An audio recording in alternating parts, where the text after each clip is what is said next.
Welcome to this Authors and Conversation panel featuring the 2022 Minnesota Book Awards finalists in the competitive poetry category. The Minnesota Book Awards is a program of the Friends of the St. Paul Public Library in the organization's capacity as a Minnesota Center for the Book. This year's Book Awards are sponsored by Education Minnesota in the poetry category through the generosity of Wellington Management. My name is Sue Huang, author of Bodega, published by Milkweed Editions, which received the 2020 Minnesota Book Award in Poetry. And it's a real honor and privilege to be moderating today's event. Before we get started, we'd like to take a moment to acknowledge the Dakota people, Indigenous keepers of the land on which most of us on this panel recording are zooming in from today. This land was reserved for the Dakota in the Treaty of Traverse des Sioux, signed with the United States in 1851, and it remains sacred to them today. We also acknowledge the Ojibwe people, fellow Indigenous inhabitants of this land. The Dakota and Ojibwe people are the original stewards of story in this place now called Minnesota. The Friends of the St. Paul Public Library, organizers of the Minnesota Book Awards, honor this tradition and the knowledge and values embedded in it as we all work together to lift up storytellers in our state. For this latest installment of the Minnesota Book Awards popular Meet the Finalists series, I'm very pleased to be joined by Douglas Kearney, author of Show, published by Wave Books. Michael Kleber-Diggs, author of Worldly Things, published by Milkweed Editions. Jude Nutter, author of Dead Reckoning, published by Salmon Poetry. And finally, Mohab Solomon, author of Homes, published by Coffee House Press. Congratulations to each of you for the Minnesota Book Awards finalist nod. Woohoo! And in the interest of making the most of our short time together, I'm going to begin with a round robin question that I'd like each of you to respond to in turn. I'll then have a question specific to each of you and your wonderful finalist book. So this is the question that I have for all of you. And I could ask any number of questions, given the depth and breadth of your beautiful dynamic work, rich with humanity, lyricism, wisdom, humor, syntactical rigor, and innovation. But I'm going to be a bit selfish. I'm currently working on my second collection, which is leading me down seemingly random rabbit holes. Some, for example, in the realms of science, not necessarily my forte. This is a radical departure from my first book, which primarily mined childhood and memory. So I'm curious how research or going down unexpected, surprising rabbit holes factors into your work, if at all, and how they informed some or all of your poems. And as poets, do we have a responsibility to facts and accuracy? Or can we claim creative license when dealing with subjects that go beyond our natural reach or capacity? So we'll start with Doug. Well, thank you very much, Sue, for that great question. And also thank you for working on your second collection so that we have that to look forward to. Thank you. Oh, I mean, it's interesting that we're talking about research and we're talking about rabbit holes, because quite specifically, the poem that I've written the work that I've written that most reflects that kind of thought process is in my last book, Buck Studies. There's a poem called Ecce Caniculus, which sort of replays the passion, the passion play, of Christ going to the cross, and substitutes Christ with the trickster figure Brer Rabbit. And what was really interesting about that process was doing research not only around the questions of what is the history of the passion play, what were the specific dynamics of a cross, like how much did it weigh, how tall were they, what were the sort of the details of that world. But the other thing about that was interesting was if I wanted to talk about something related to it, I always want to try to find what is the actual language around that exists. So, for example, there's a recurring image in there of rabbit shit. It's like the little pellets, right? And there's at one point I wanted to be able to describe it in the same way that you open a game of marbles, like playing marbles. And so that took me to this website where it was basically, I think it was 300 sort of dictionary definitions across the world for different things that people do with it, with marbles, different terms, like terms from the UK, terms from the South, terms just all over, right? And you read all of this stuff to literally get one word. Like, so I'm reading, you know, like hundreds of definitions just so I can get the word lay, right? Which is what it means, how the opening gambit in a game of marbles looks, lay. And for me, that felt like a pretty good return of investment. So research to me is exciting and resonant when it reveals something that becomes a component of the poem that makes it more possible, that makes it feel like this is the actual word or this is the dynamic. It helps me get into that space a lot more robustly. And then I feel like I have more license, honestly. I have more license to play when I can point to what the actual details are. I've never been somebody who's written, say, like a documentary poem, which I think asks that question about fact in a way that's extraordinarily dynamic and, you know, ethically speaking, really charged. But most of my poems, you know, they'll reference history, and so I want to make sure that I've got dates correct, or I want to make sure that this word would be used, or this piece of technology might be used, or whatever for that time. But the other thing with so much of my poems is that they are these sort of melanges of not only kind of cultural registers, but also of time. So the research maybe comes in very surprising places when I do feel like I really have to kind of go to a research space. But yeah. Thank you, Doug. I love, that it gives you more license to play. I love that idea. What about you, Michael? Hello, Sue, first of all, and hello, Moheb, Jude, and Doug. A real honor to be with all of you. Absolutely. So my first book is a lot like yours, Sue, a lot like your first book, and not so much rooted in research as we traditionally think about research. In listening to Doug's answer, I was kind of aware of times when I would reach out to my mom and say, am I remembering that correctly? Which could be a form of research, I suppose. I have, in my writing, definitely wanted to know more about a subject that I'm writing about. And often that research is challenging me to interrogate my thinking. Have I considered all the angles in the conversation that I'm hoping to have?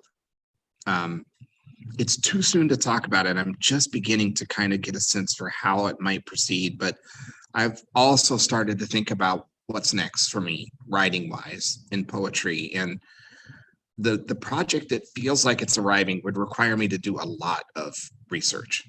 And so that will definitely take me into something new. But historically and in worldly things, I'm primarily concerned with what I'm noticing and with childhood memories. So it wasn't so much a part of that. I look forward to sharing thoughts on that as we're both researching our way toward possibilities. With the second part of the question about, for me, I would say it depends on the posture. When I'm writing about, for example, as Doug said, a date, I want to make sure that I have that right. And when I might imagine the reader would expect a particular passage to come across as factual, I would want to embrace that expectation and to meet them there.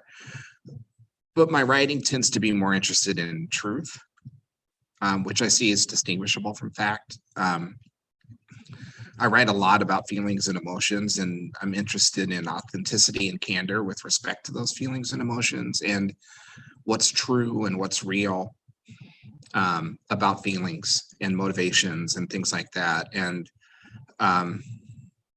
not often so much with factual truth. So it's not that I think that we have creative license. I do think that there's a sense of obligation when the reader is likely to interpret what we're saying as factual. And separate from all of that, in our world where facts are up for negotiation and things like that, is a conversation about what's real, what's authentic, what's true.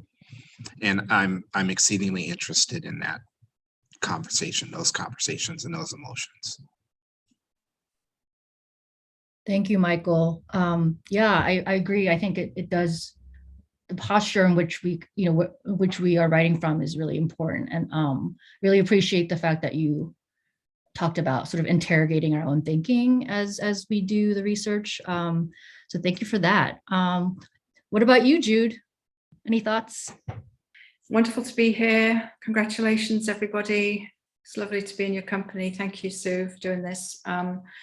So I do a lot of research for my work, and I love going down rabbit holes. I love discovering new language around a particular discipline or a particular thing that I'm researching.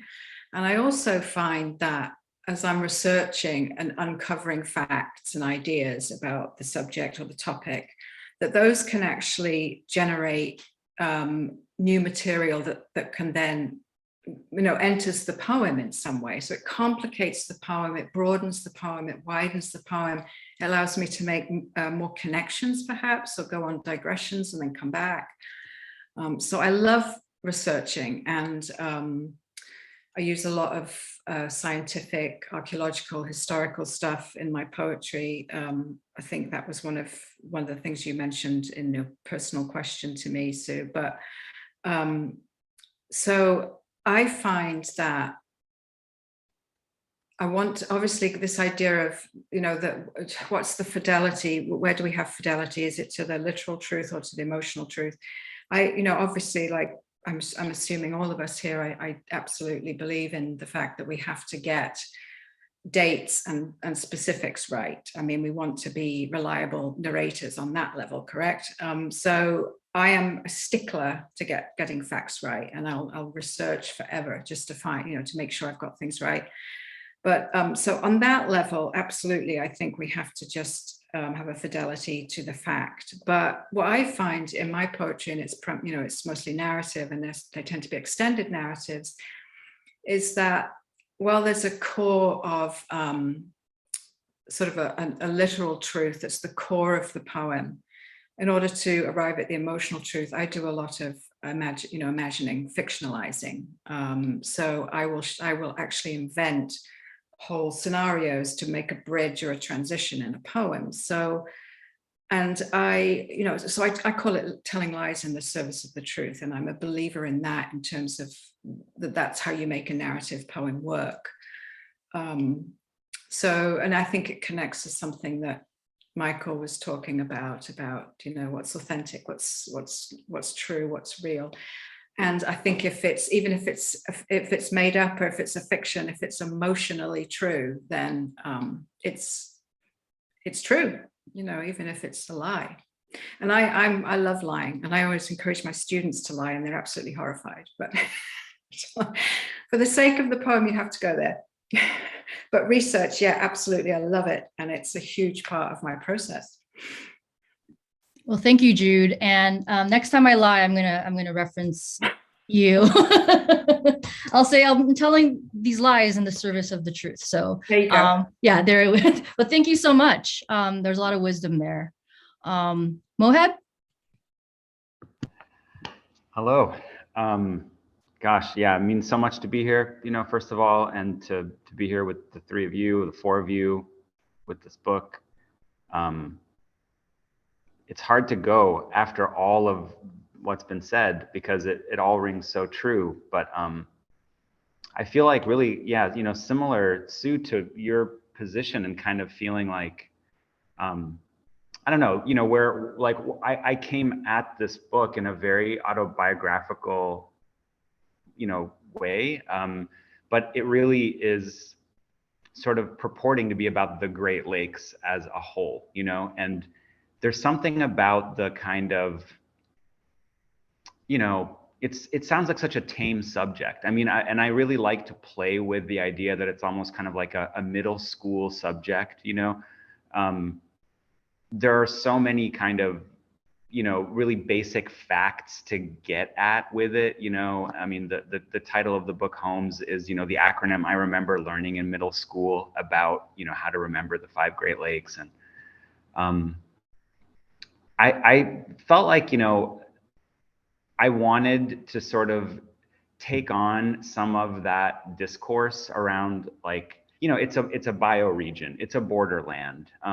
There are a lot of ways to sort of try to spice it up, you know, but I also think there's just something that's really beautiful about it being a really almost like safe subject to try to get at much thornier things about identity, about, you know, colonial history, about, you know, just tourism, contemporary, you know, life and all its technological excess, and to sort of just keep working through this, you know, kind of seemingly obvious, like beautiful body of water in the middle of the continent.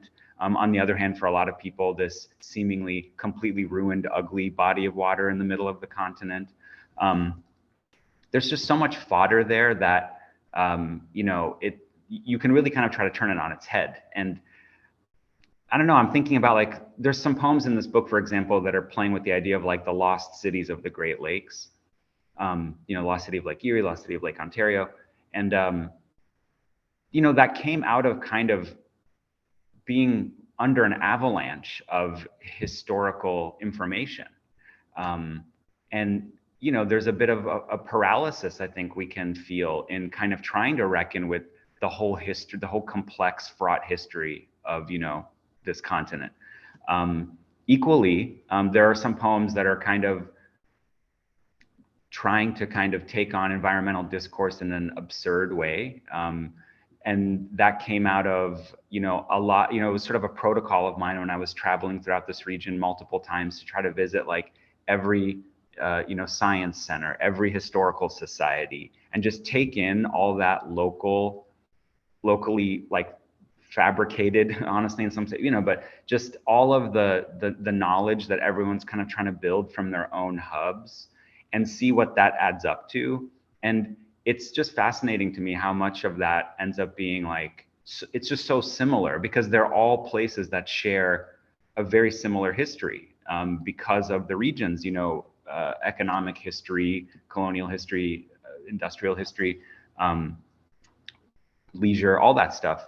But, you know, they also all kind of really work at being their own like unique space and you know, feeling that they've, you know, carved out their niche on the shoreline here. So anyway, sorry, I'm kind of like wandering all over the place, but I guess I'm just trying to say that, you know, for me, you can really just take in so much of these discourses and you can really feel a lot of paralysis around them. And sometimes the way to work with them is to be absurd in the face of them, to make up cities that are on the Great Lakes that never existed, instead of trying to kind of write a poem that's honoring some tiny place up on the Canadian, you know, shore of Lake Huron or whatever.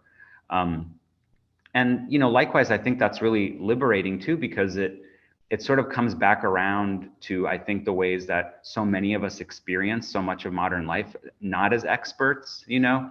I mean, I just remember encountering, you know, people all over the region who, because they didn't know about the very alarming environmental issues, were having much more visceral communing experiences swimming in Lake Erie. And the environmentalist, you know, who's working at an organization would never take her kids there.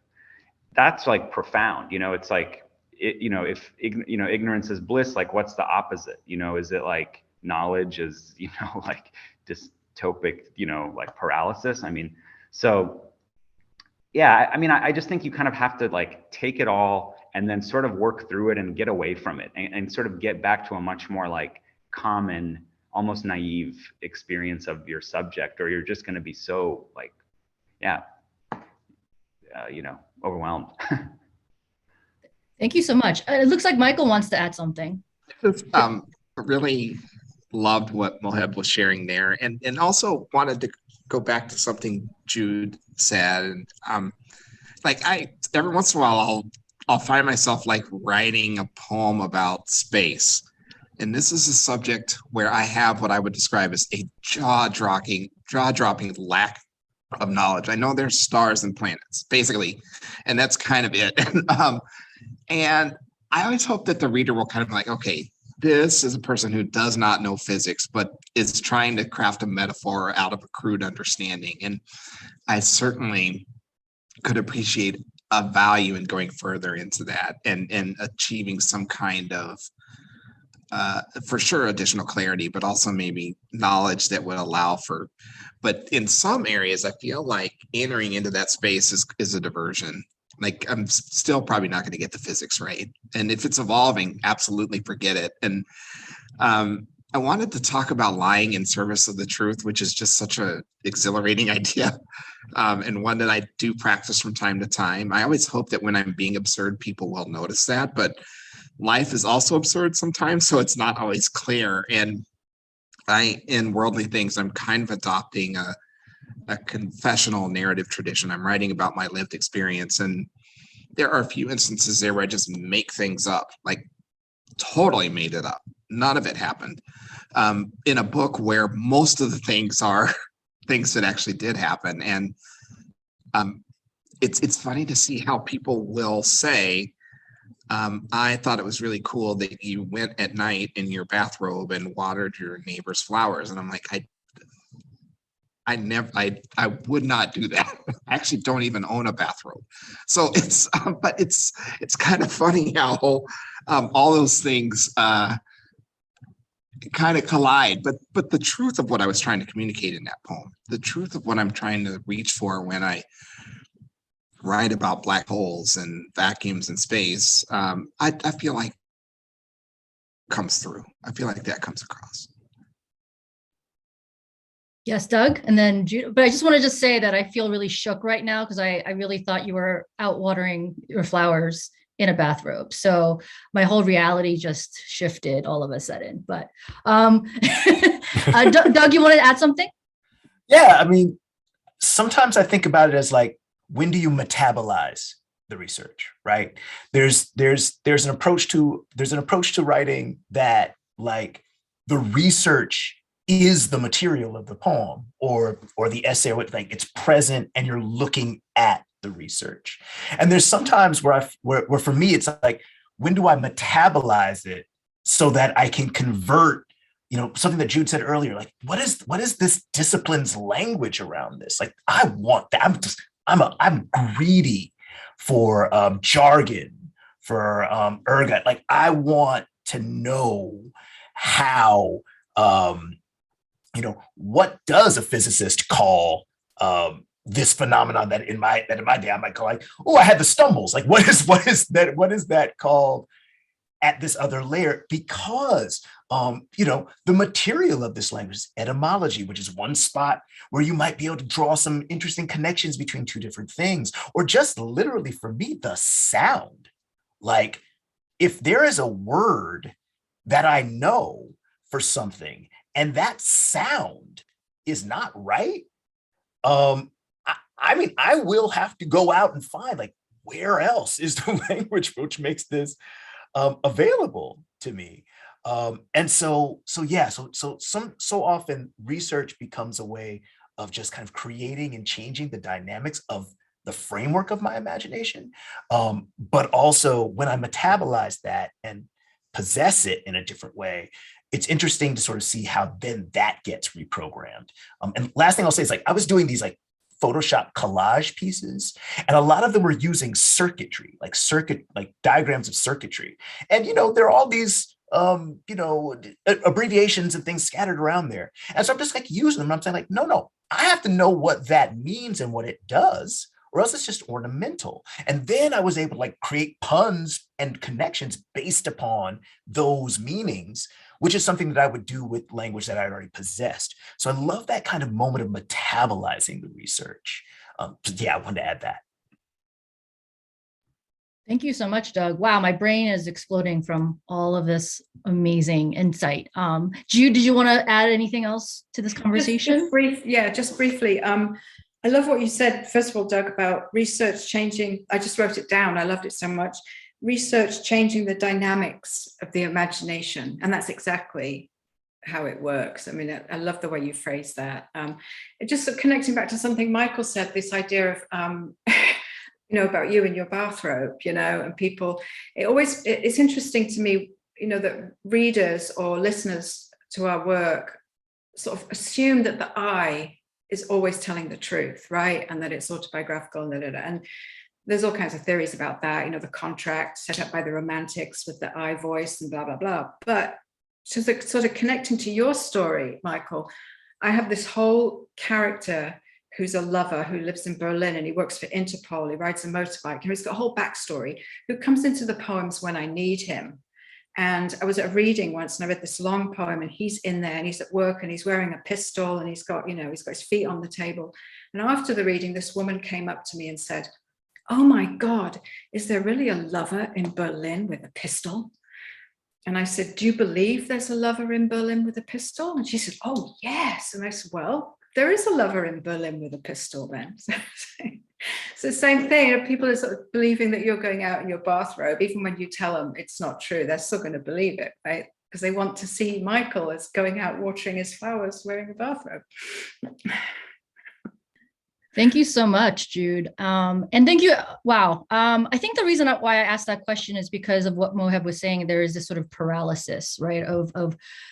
There's just an infinite amount of information, data, experiences.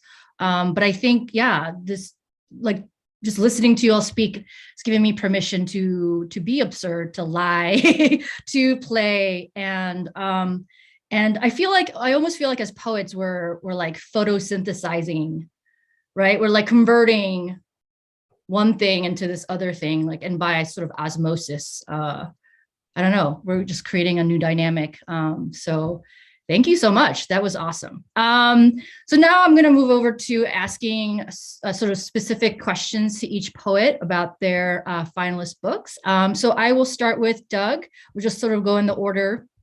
So Doug, congratulations on all the much deserved national accolades that show has garnered. And if the MacArthur Genius people are watching, just hint, hint. Anyway, in the LA Times book review, poets Victoria Chang and Dean Rader write, and this is sort of a mashup, quote, "Reading Kearney's poems is like being inside of a crystal.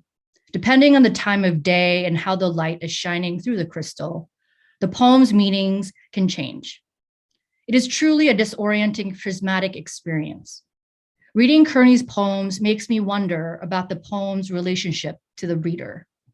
I genuinely feel alive and also eaten alive while reading these poems. These poems are not meant to be easily consumed or consumed at all. They repel capitalism. For me, Kearney's poems are fields of interrogation. They are not things, but acts, encounters," unquote.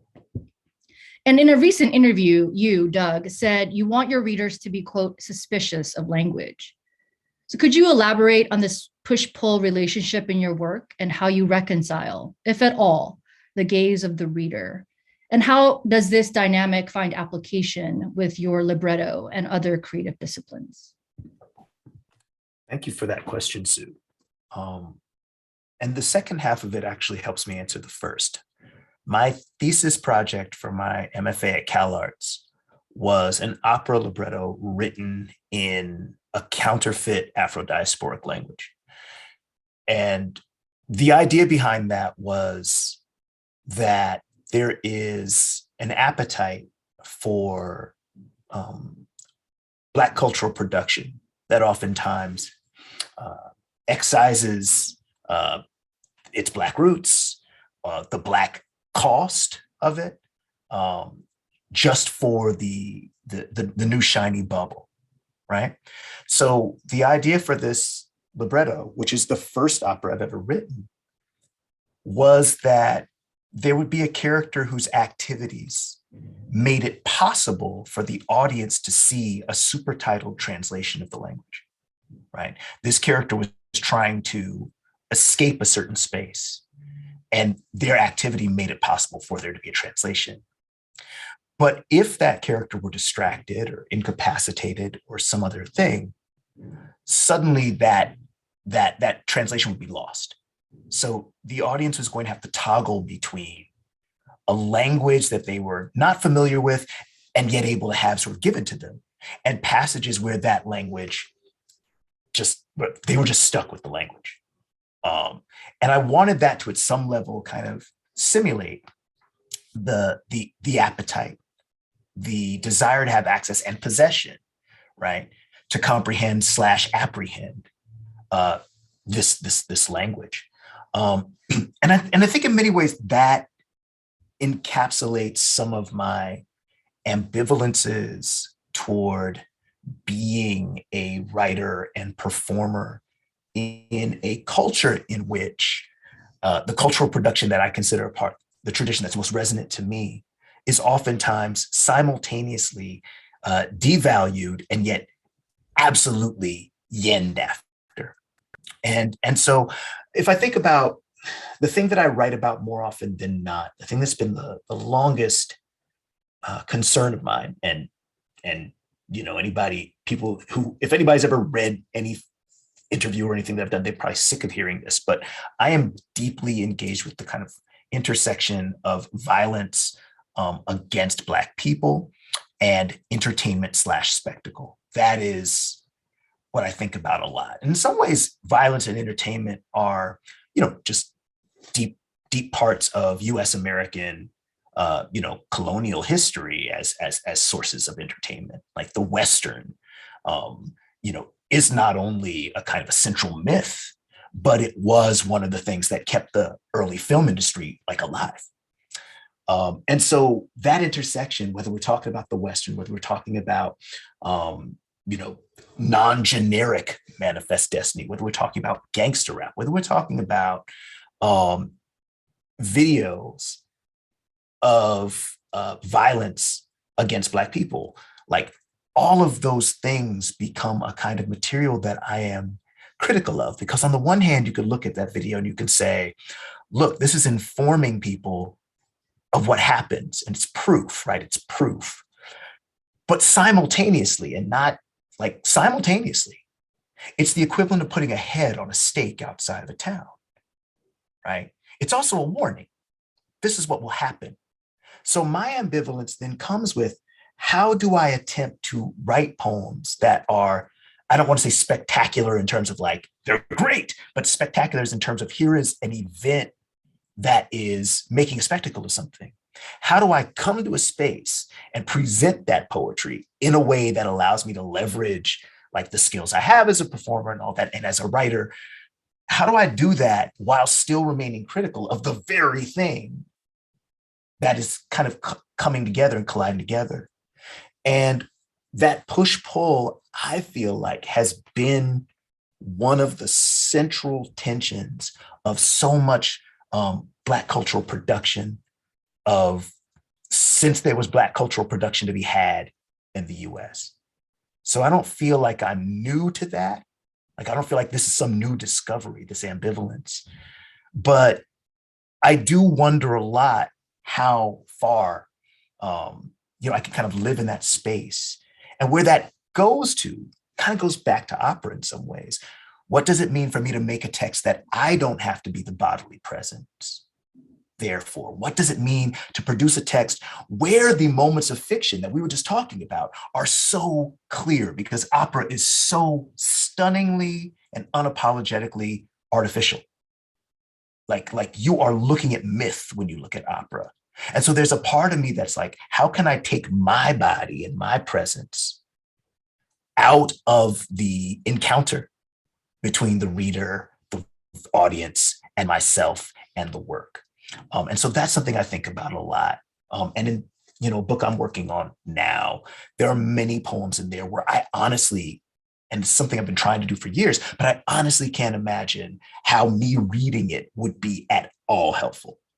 Like, I think that me trying to read some of these new poems I've been working on would actually be distracting, would actually be worse of an experience than an audience member or a reader looking at it on the page and playing it out for themselves.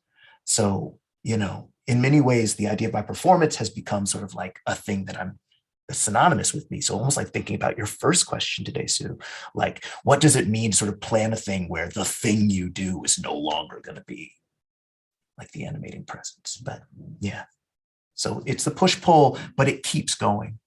So I don't know if I ever solve it. I just know that I feel like if I ever stay still too long, whatever's working today won't work anymore.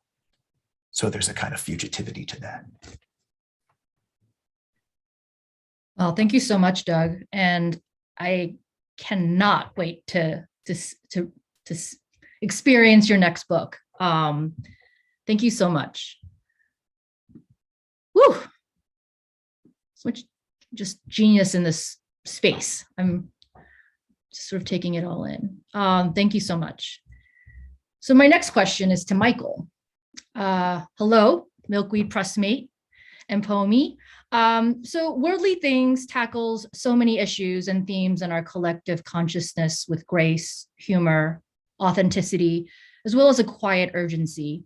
And I know you've been asked about these things in other spaces. So today I'd like to ask you about the poetic forms employed in your book, which include contrapuntal, sonnets, and acrostic golden shovel, just to name a few. And as someone who also likes to work with different forms. The forms by nature act as containers, and there's also an imperative to reinvent and or break free from containers. Can you talk about working with these particular forms and why and how they function, both at the level of each poem and as a whole in terms of your process?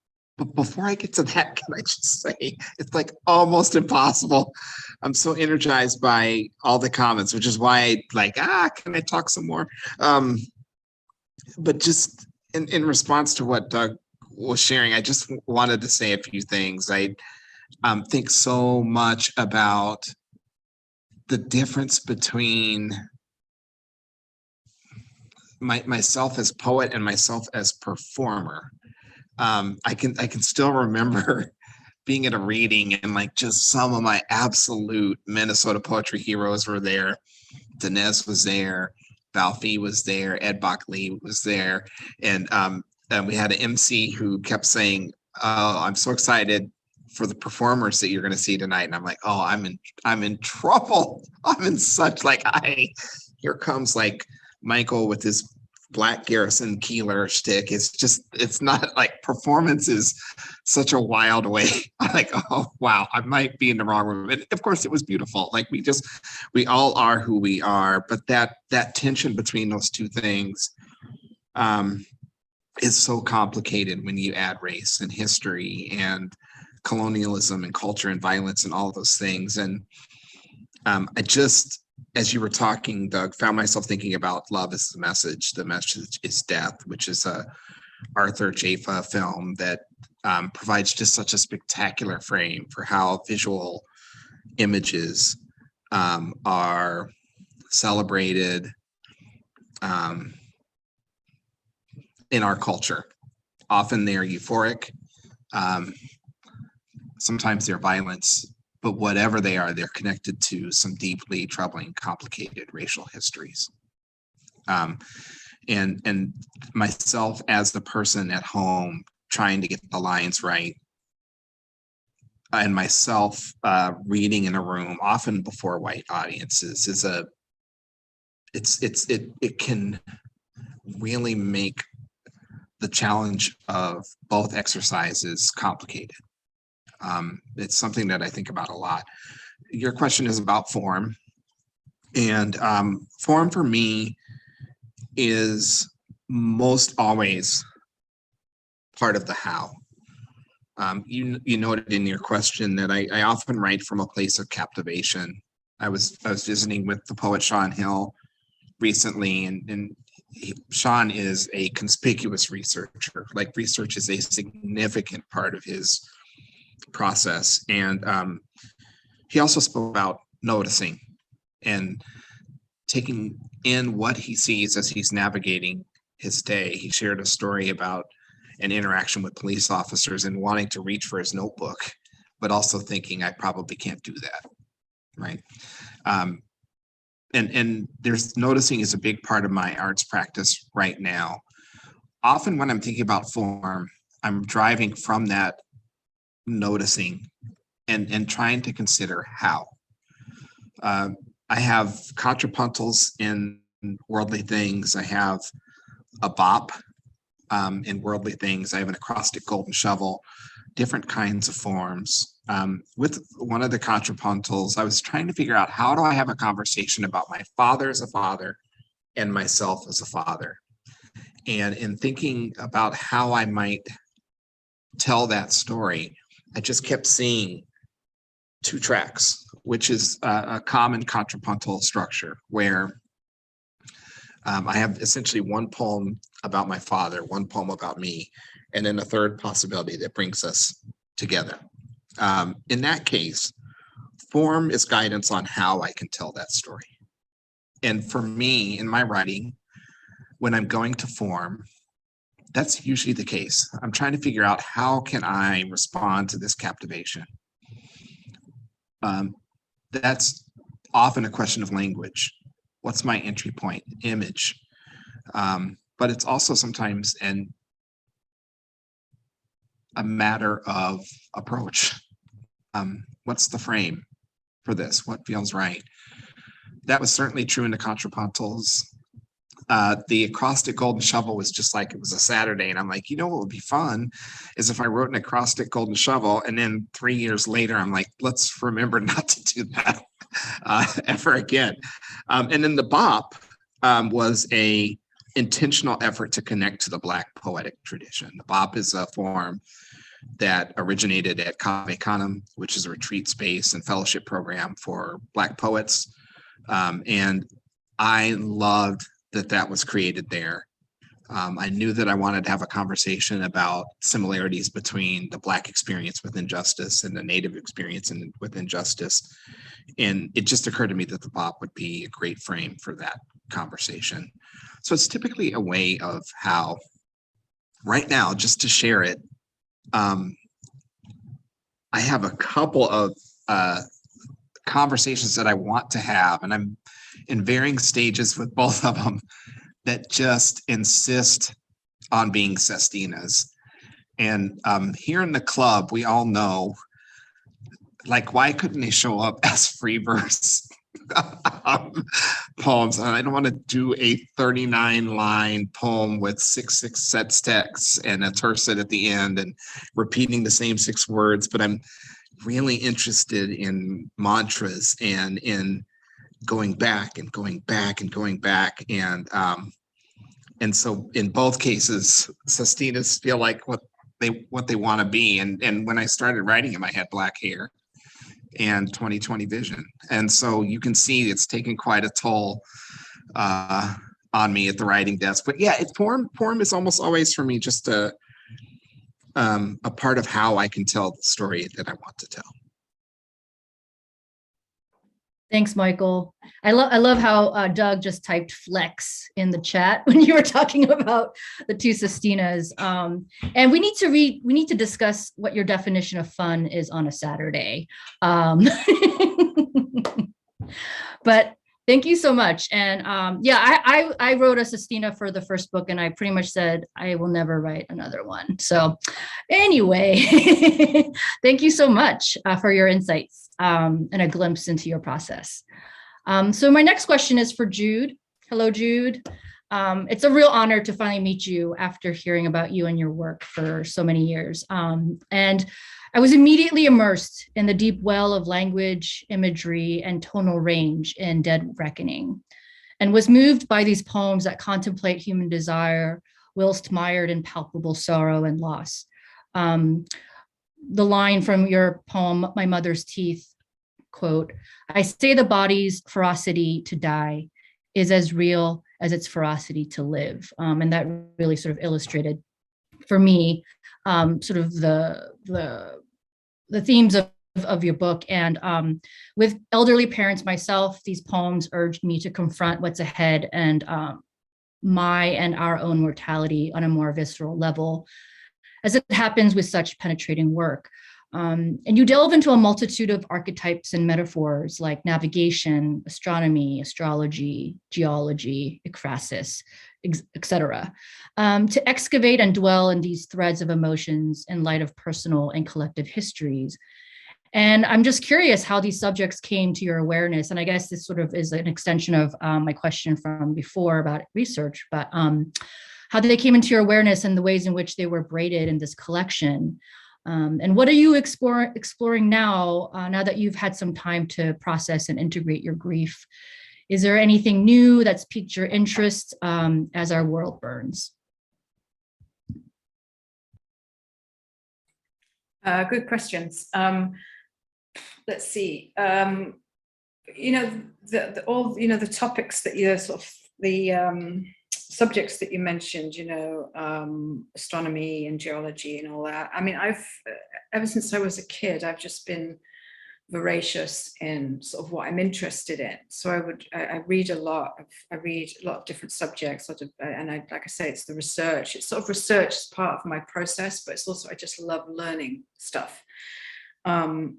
And I just think that coming to sort of trying to talk about human relationships or loss, or even if it's like a lot of other poems in the book are to do with sort of that transitional time from child to adult. What does it mean to become an adult and sort of lose paradise? So all these other subjects gave me a way into talk about the metaphors, to talk about these other ideas. So it's just the way I think, I think through these subjects. So it wasn't like I put them on after, it's just how I explore things, is using these other different metaphors and disciplines. So that was how they sort of filtered in through a lot of those poems.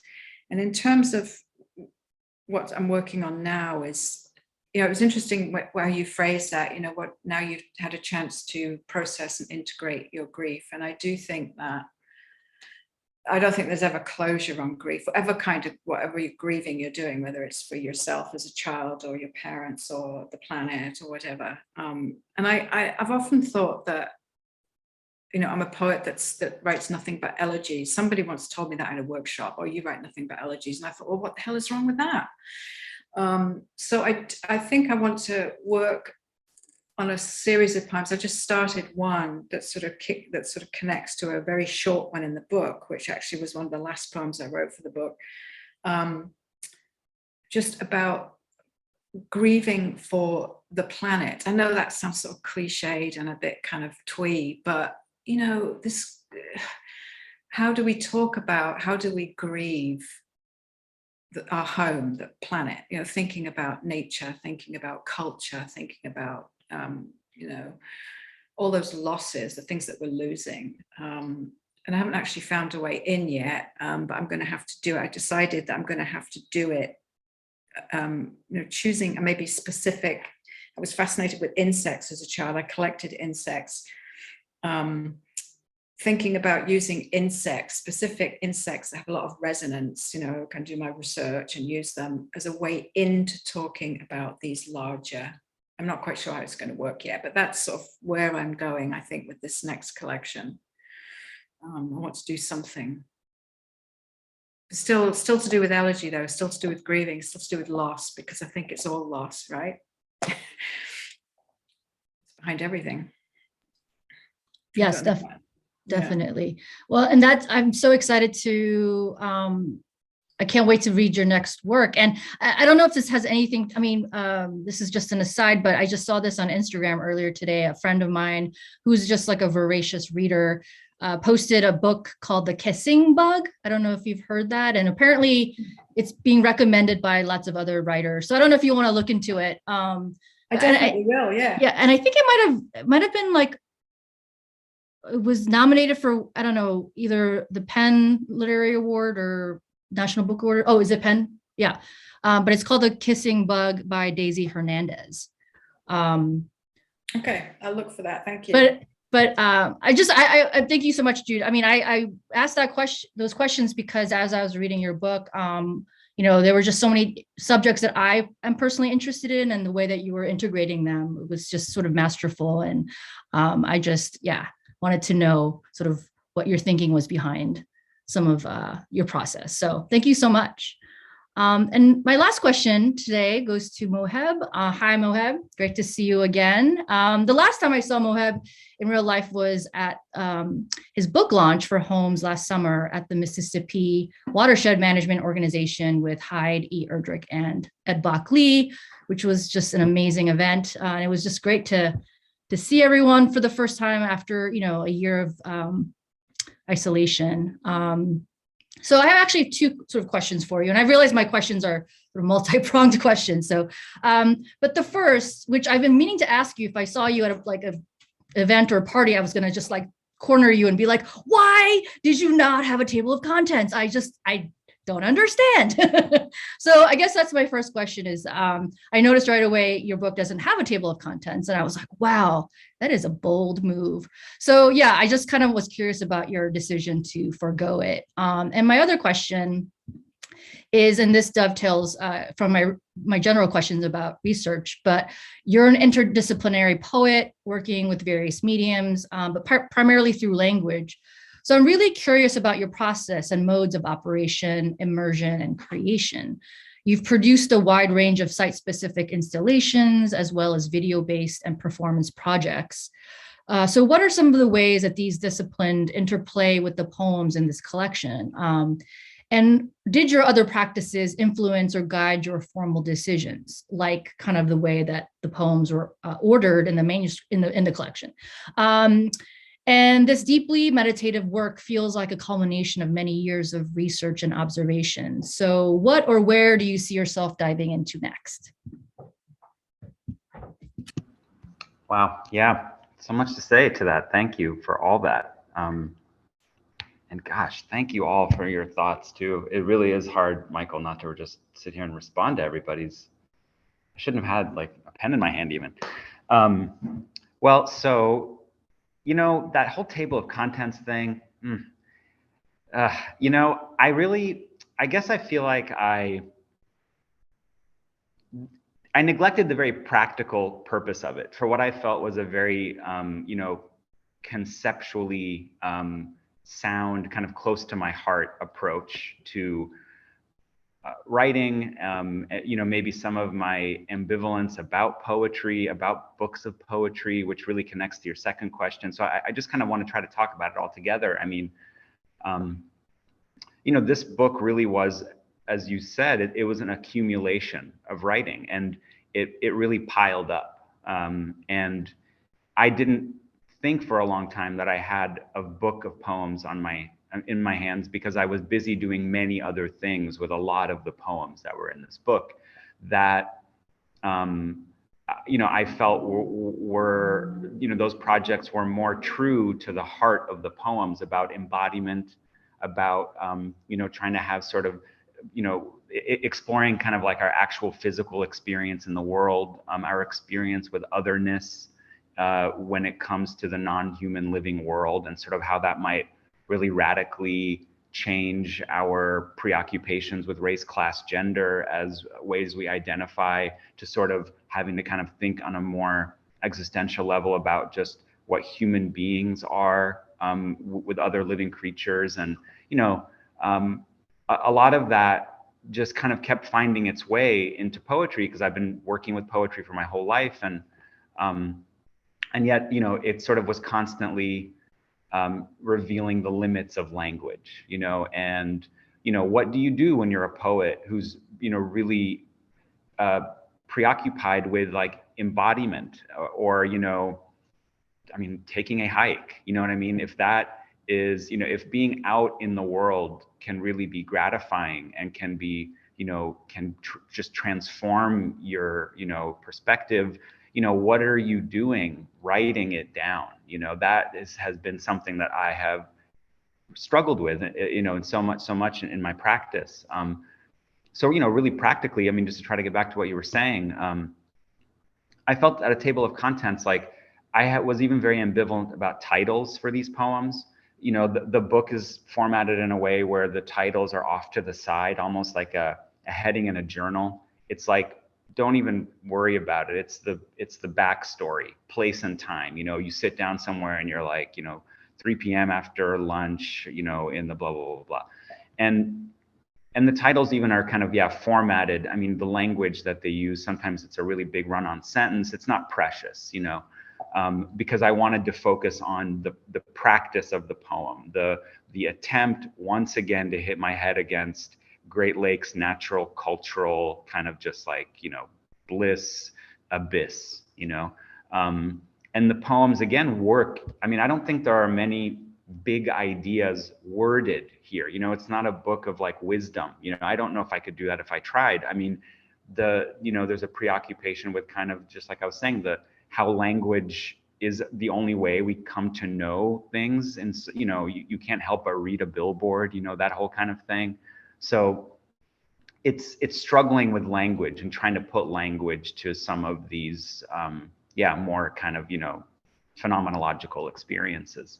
And I think I would like to think that the book is stronger for it, because it is about that subject. It's about trying to lose yourself in a larger than life, region. It's trying to kind of resuscitate the sublime, and try to understand a more contemporary, eco-poetic way of thinking about that problematic, romantic subject. And I, would like to think that, I mean, language is at the heart of that, and so that's what has led me for so much of my career to be doing performance poetry, to be doing installation projects with language, with, signage. I had this like national parks project with signage, to sort of play with the voice of authority and to, kind of try to really embed language in kind of weird sort of, deep nature. And it's just that I kept writing. I kept writing about this same subject. And, I think at some point I just was like, why am I so afraid? Like, so I didn't come to this traditionally. I too can be a poet. I am a poet. I've been a poet. And, in our time, I think we've also seen the proliferation of, unorthodox forms finding their way into orthodox spaces, and unorthodox voices and identities, being able to enter some arenas. I mean, the literary world is a pretty orthodox, space when especially compared to, performance art or, whatever. And so, I just felt like I have traction here, and like, I want these poems to not always have to have a song and dance. I just want them to sit somewhere. So, I in a way, I'm like really just gunning to finally just to keep doing that and to give myself permission to do that more. I feel like I want to just still be talking about otherness and American landscapes. And there's a project I'm sort of really like worried about right now that's working with this subject named Hajj Ali, or as he was known in popular kind of culture, Hi Jolly. The US Army brought a bunch of camels and camel herders from the Arab world in this experiment to try to cross the American desert for, all kinds of, nation building projects. And it's just a totally absurd, bizarre story. And, it gives me like another kind of entry point into thinking about otherness and, again, working with like, nature and wilderness in a different space, but thinking about it as part of, a geopolitical national project. And I'm just like excited I guess all this is sometimes a thinly veiled excuse to like get right back out into really like gorgeous spaces and, run around there. And, you go to a residency and you spend all the time out wherever that place is, and you can't even like sit down and work on something. And, I see more of that in my future, I guess. Anyway, sorry if I've gone on here, but yeah. No, thank you so much, Mohab. And The one thing I will disagree with you is I thought there was a lot of wisdom in your book. And I think it's through your lived experience and your observations. And I think that's kind of where it was like, that's where I felt the wisdom. Wow, I know we're here to celebrate these books that are nominated for the Minnesota Book Awards, but I'm so excited for your future projects, all of you. Yeah. So it's just like really exciting to share this space. So thank you so much, all of you, for answering my weird questions and spending the afternoon talking poetry. And before we go, I would love for each of you to read a poem. And I sent my requests in, so I think you all know which poems I would love to have you read. So Doug, would you like to kick it off? Thank you so much. Thank you. Thank you. And I really did enjoy this. And I think your questions were super on point and nothing weird about them. The poem that Sue has asked me to read is called Fire.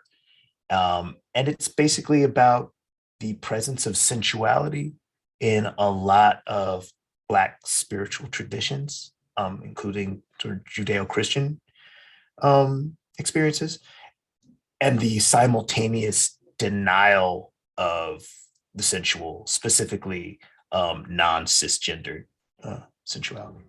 Fire. God, we cry because nobody do us like the body. Oh, Jesus, love me. This no place low enough to keep me high enough for when I feel filled with it. I am not ashamed to kneel, not ashamed to sing. When I have that name in my mouth and turn and I turn I am singing and turned what I owe to the blood, what flowed, what we owe alive, that body by that spirit. What's flowing by that spirit isn't ghost, lest we ghost it. I from the row in the body of or up in it. My body up in my row.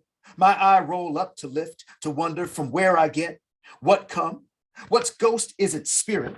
Spirit, what guides sopranos keen pierce? It's licked, sweet glow high enough, radiating sweat before me. What rides high, the pierce they make to go inside us is, in this place, death can't shake pearl rung. What runnels me, what runs soak alto shoulder rock? Nobody do us, oh Lord, the treble throat on the stark ladder. What wrestle, come hither, come higher, come lower. What wind rattle rock, that don't roll. What's owed to the body of this, the blood, what shed, come quiver, come quaver, climb lower, go down, do I, chimes, entertainers, swayers, sang now, get happy, they got it in them, get it in me, filled with what owed, I know it was, the blood, bear down over it, a cleft bowed low enough for the tremulous, tremor, the things of the spirit, in this place, the bases, we come, go down, not ashamed, I, to come, go down, deep black zenith, God, go down, lift up, take in what's licked, sweet body of what's on high, go down,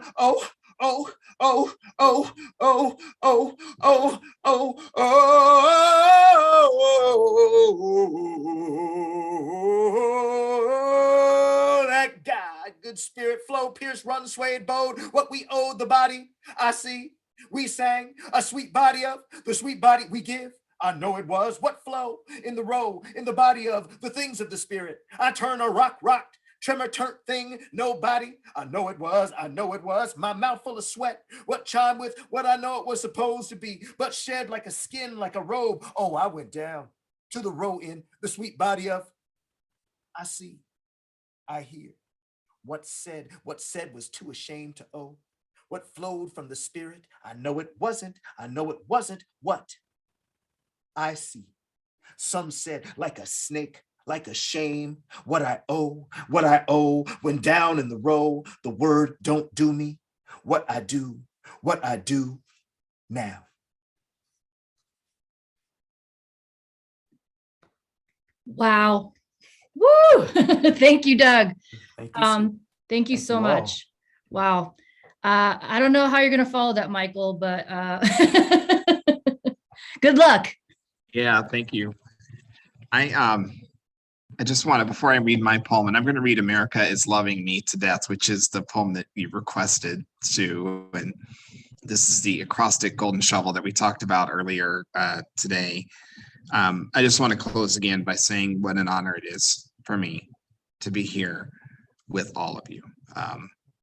Your work means a lot to me. Your ideas mean a lot to me. Mohab, I have to tell you, I teach all the time, and I'm right now teaching at a high school, and I literally cannot wait to tell the students tomorrow, you are a poet. You've been a poet. That idea, I think, is transformational, and so much, I think, of what we're hoping to do with our language is to invite people in. We approach that in so many different ways, and they all just feel terribly important to me right now, and today in particular. So thank you so much for all your ideas. This is also me talking a little bit to put a little space between Doug's reading, right? Just a little trick, just a little performance trick I picked up over time. Add a little message, make it charming, then start to read your poem. Oh, America is loving me to death. America is loving me to death. Loving me to death slowly, and I mainly try not to be disappeared here, knowing she won't pledge even tolerance in return. Dear God, I can't offer allegiance. Right now, 400 years ago, far into the future, it's difficult to ignore or forgive how despised I am and have been in the centuries I've been here. Despised in the design of the flag and in the fealty it demands, lest I be made an example of. In America, there's one winning story, no adaptations. The story imagines a noble, grand progress where we're all united, like truths are as self-evident as the Declaration states, or like they would be, if not for detractors like me, the ranks of vagabonds existing to point out what's rotten in America, insisting her gains come at a cost, reminding her who pays and negating wild notions of exceptionalism, adding ugly facts to God's favorite nation mythology. Look, victors get spoils. I know the memories of the vanquished fade away. I hear the enduring republic ask, erect and proud, asking through ravenous teeth, who do you riot for? Tamir, Sandra, Medgar, George, Brianna, Elijah, Philando, Eric. Which one? Like it can't be all of them. Like it can't be the entirety of it, destroyed brown bodies, dismantled homes, so demolition stands even as my fidelity falls, as it must. She erases my reason to, allows one answer to her only loyalty test, yes or no, Michael. Do you love this nation?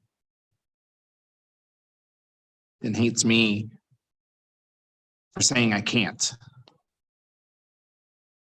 for not burying myself under her fables where we're one, indivisible, free, just, under God, her God.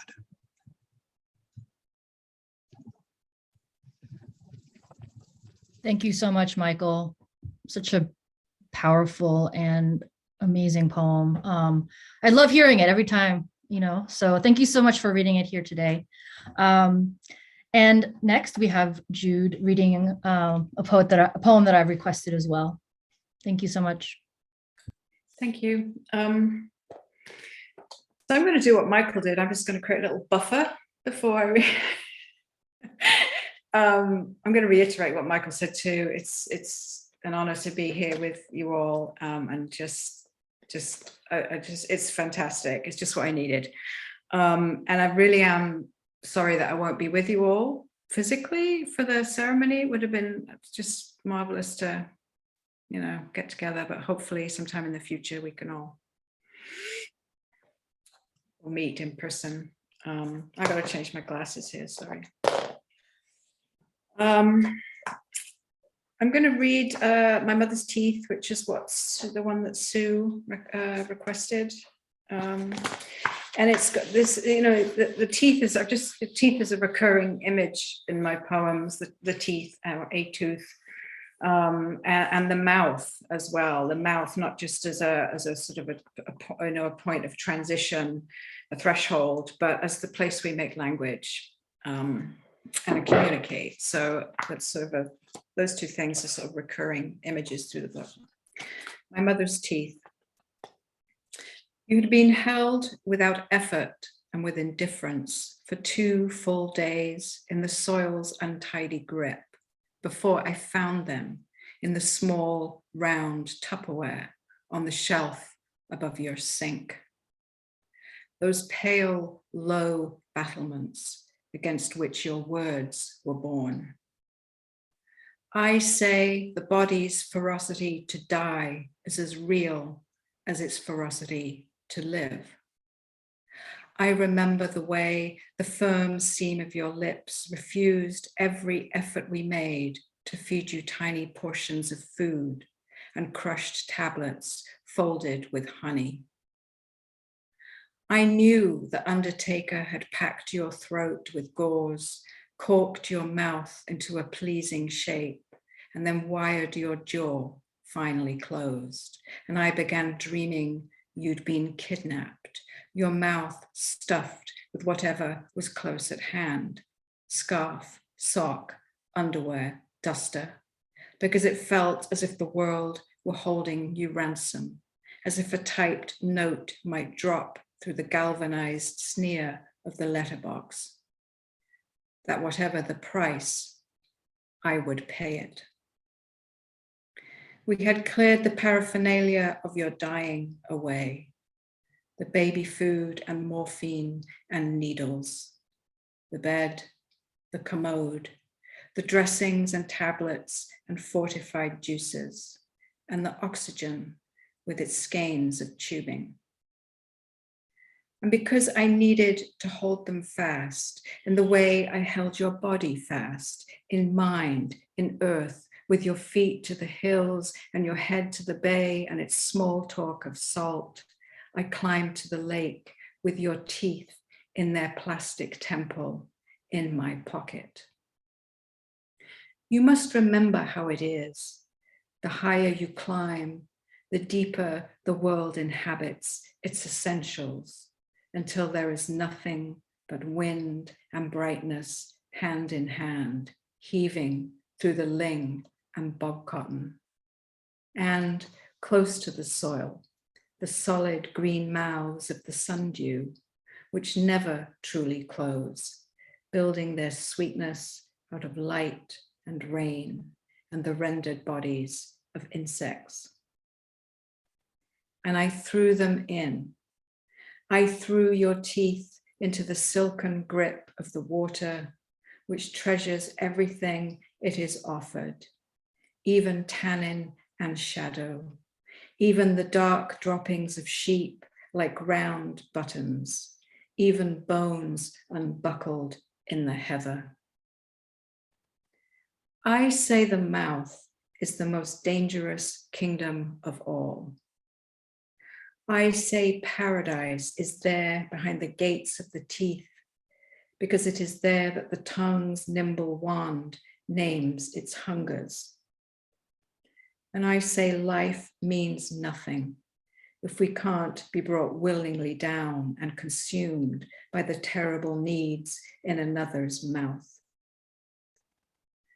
There were warriors once who pried the teeth from every defeated adversary, simply to ensure that with his mouth plundered and his words unformed, each man would walk unarmed into the next life.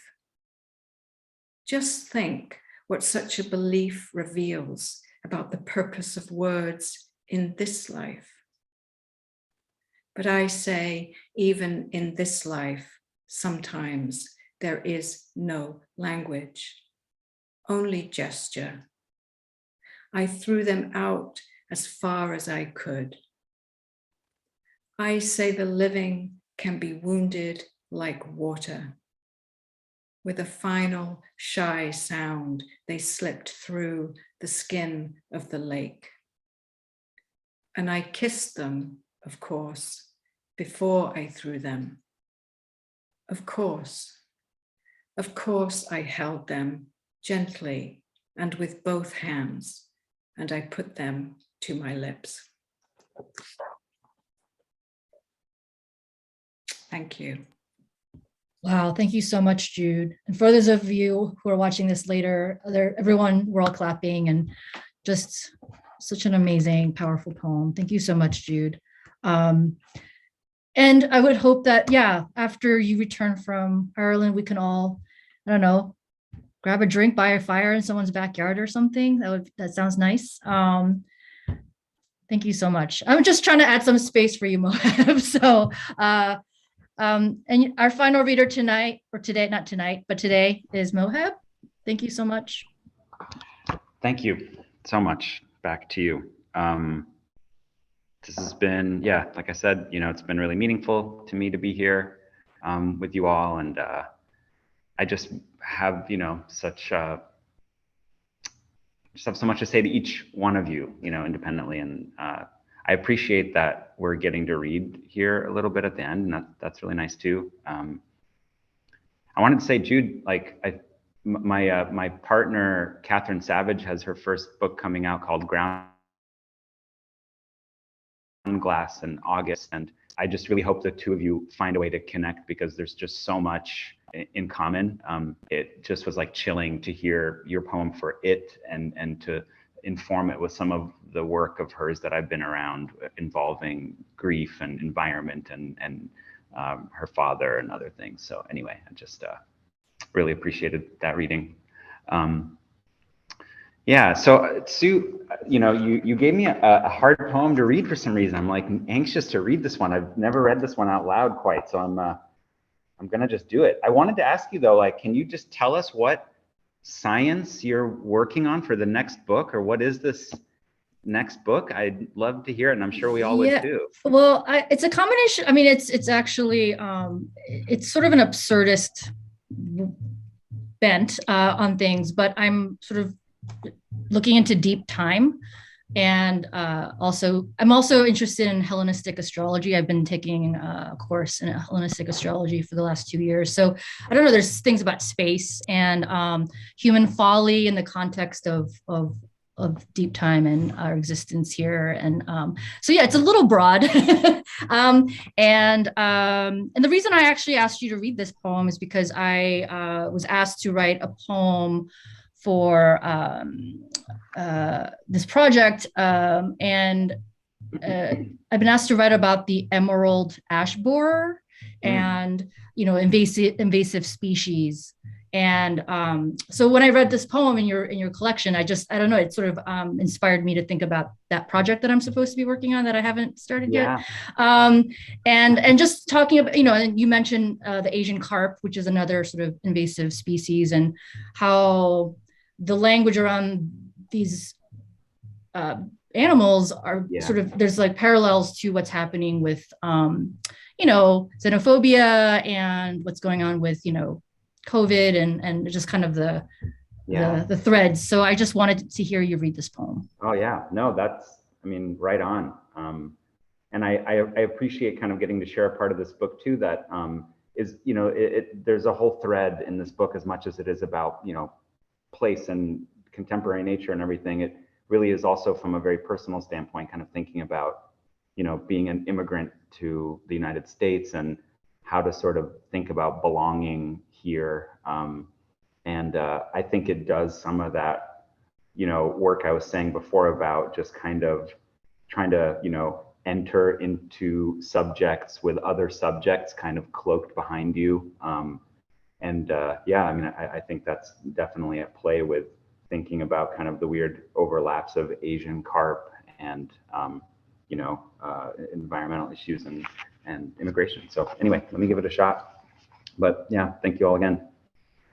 So the poem's called As Far as the Chicago Sanitary and Ship Canal and No Farther, 'Cause Watershed End. Now we can finally eat. The enemy with lemon, vinegar, and boiling oil. Not like with extremists or corporations, the, I hate to say, for exotification, Asian carp invading the lakes. I hate to say it.